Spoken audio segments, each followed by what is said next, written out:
کیا آپ تصور کر سکتے ہیں کہ کوئی انسان دہکتے ہوئے انگاروں پر پیٹھ کے بل لیٹا ہو، اس کے جسم کا گوشت اور چربی پگھل کر آگ بجھا رہا ہو، لیکن اس کی زبان پر اف کی بجائے صرف عہد عہد کا نعرہ گونج رہا ہو؟ السلام علیکم ناظرین حضرات، یہ دردناک اور ایمان افروز واقعہ ہے حضرت خباب بن ارات رضی اللہ عنہ کا، جو اسلام کے ان عظیم اور جانباز صحابہ میں تھے جنہوں نے دین حق کے خاطر بے پناہ مظلومیت اور استقامت کی تاریخ رقم کی۔ آپ مکہ کے ایک غریب مسکین لوہار تھے جو دن بھر لوہے کا کام کر کے اپنی روٹی کماتے تھے، لیکن جب اسلام کی کرن چمکی تو آپ نے کسی دنیاوی خواب کے بغیر فوراً کلمہ پڑھ کر اسلام کو قبول کر لیا۔ چنانچہ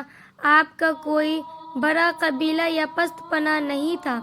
اس لیے مکہ کے ظالم سرداروں نے آپ کو نشانہ بنایا۔ ایک روز کافروں نے آپ کو شدید ترین سزا دینے کے لیے زمین پر آگ کی لال سرخ انگاریں دہکائی اور آپ کو ننگا کر کے ان دہکتے ہوئے انگاروں پر پیٹھ کے بل لٹا دیا، اور ظالموں نے آپ کے سینے پر پاؤں رکھ کر دبا دیا تاکہ آپ ذرا بھی ہل نہ سکیں۔ آگ کی اس ہولناک شدت سے آپ کے جسم کا گوشت اور چربی پگھل کر خود ہی نیچے پڑی آگ کو بجھانے لگی، مگر اس کٹھن اور روح فرسا کیفیت میں بھی آپ کی زبان سے صرف عہد عہد کی صدائیں بلند ہوتی رہی، اور آپ کا پایہ استقامت ذرا برابر بھی متزلزل نہیں ہوا۔ کچھ عرصے بعد جب حالات بدلے اور فتوحات کا دور آیا تو یہی حضرت خباب رضی اللہ عنہ مدینہ منورہ میں ایک معزز اور باکردار مقام کے حامل بنے۔ حضرت عمر فاروق رضی اللہ عنہ نے اپنے دور خلافت میں آپ کی بے پناہ قربانیوں کی وجہ سے آپ کی اتنی عزت کرتے تھے کہ اپنے قریب بیٹھاتے تھے اور مجلس میں فرماتے تھے کہ اس مقام کے سب سے زیادہ حقدار تم ہی ہو۔ ایک مرتبہ حضرت عمر رضی اللہ عنہ نے